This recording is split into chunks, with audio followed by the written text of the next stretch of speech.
क्रिस्त में अति प्रिय सिस्टर्स एवं बच्चों,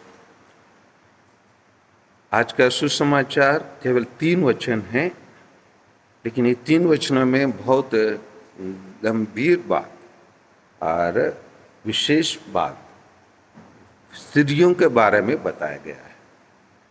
ये केवल हम लूकास के सुसमाचार में पा सकते हैं, क्योंकि संत लूकास विशेष ध्यान देता है सामाजिक न्याय के बारे में बताने के लिए।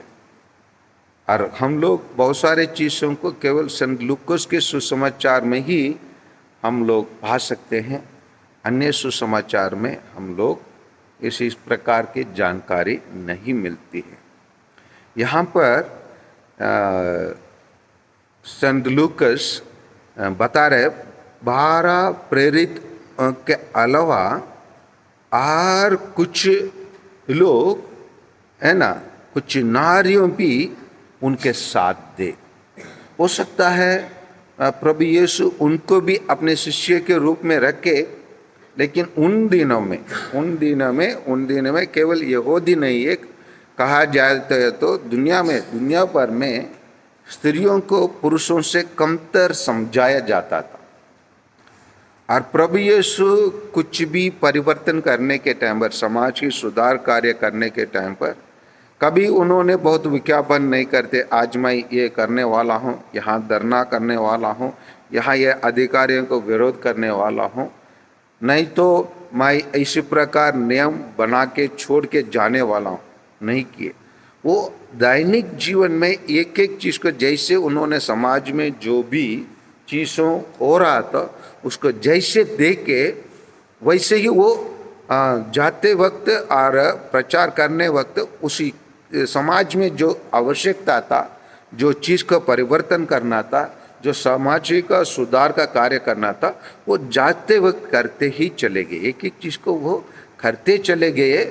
और इसी के कारण भी फरीसी लोग और शास्त्री लोग और उनको विरोध करने लगे, क्योंकि वो उसका कार्य दुनिया के नेताओं को या दुनिया के लोगों के अनुसार नहीं, परंतु वो कार्य सब महान कार्य थे। बहुत बड़ा प्रभु यीशु बहुत बड़ा सुधार करता है। उदाहरण के लिए, जब एक स्त्री को उन लोग व्यभिचार के स्थिति में पकड़ के उनको लेके आए, वो बोले ये स्त्री रंगीन हाथ इसको पकड़ा गया, तो प्रभु यीशु ये प्रश्न नहीं किया, जाओ इसके साथ दो जो साथी था उसको भी लेके आओ, उसके बाद मैं न्याय दिलाऊंगा बोल के। आजकल जो न्याय दिलाने में बहुत देर कर देते, एक बैठक नहीं 25-30 बैठक बुलाकर आखिरी में कभी कभी 15-20 साल के बाद न्याय दिलाते हैं। लेकिन प्रभु यीशु वैसे नहीं किए। वो जाकर उसको बुला के लेके आने की जरूरत नहीं है। बेटा, तुम मेरे पास कोई स्त्री के पकड़ के लेके आया ना, मैं न्याय दिलाने के लिए तैयार हूँ, लेकिन जो न्याय मांग रहे हैं, तुम न्याय के योग्य तुम अपने आप को साबित करो, उसके बाद मैं न्याय दिलाऊं।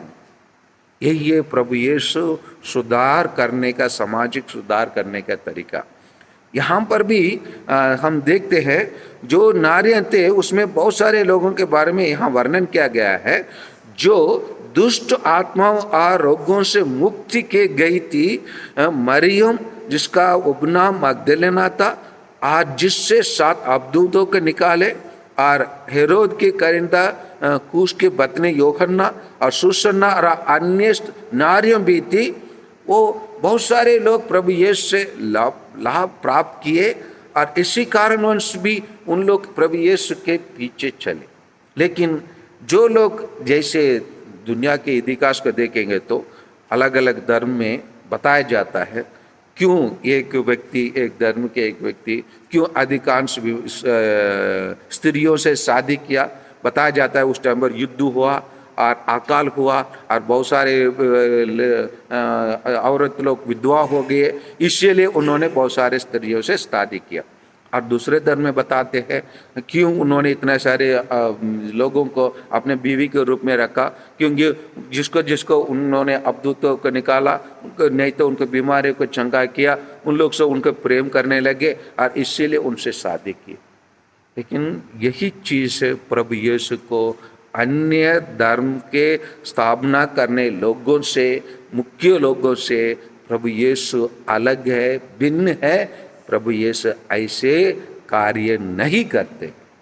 जिसको उन्होंने मदद किया, जिससे उन्हें अवधूत को निकाला, जिससे जो लोग बीमार से पीड़ित थे उनको चंगा किया, इसीलिए उनको अपने पत्नी के रूप में और अपने बगल में रहने वाले रह के उनका एक पत्नी के कार्य करने वाला रूप में उनको नहीं रखे, परंतु उनको जो सम्मान समाज में मिलना था, उनके लिए क्या अधिकार उनके लिए मिलना चाहिए था, उन सभी चीज़ों को प्रभु यीशु क्या करते हैं, प्रदान करते हैं।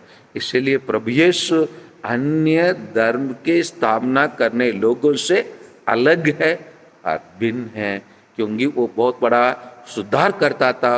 वही चीज़ को हम आज के सुसमाचार में हमें देखने के लिए मिलता है। प्रभु यीशु केवल यहाँ स्त्रियों की स्वतंत्रता के लिए अपने बड़ापन दिखाए, परंतु उनको पुरुषों के बराबर करने में भी अपना बड़ापन दिखाकर स्त्रियों के भी अपने शिष्य के रूप में लेकर उन्होंने अपने जीवन का कार्य किए थे, सुसमाचार का प्रचार का कार्य किए थे। इसलिए हम आइए प्रभु यीशु को धन्य कहें, क्योंकि हम भी स्त्रियों हैं ना, ऐसा नो। हाँ, हमें प्रभु यीशु इसी प्रकार है ना, हाँ, उनके साथ रखने के शिष्य के रूप में, सेवक के रूप में और अपने साथ चलने वाले और समाज में जो उनको कमतर पर समझे, उनको बहिष्कृत किया गया, लोगों के बीच में उनको गिनती किया गया, उन सभी लोगों को ऊपर उठाइए और उनको सम्मान दिए। आमीन।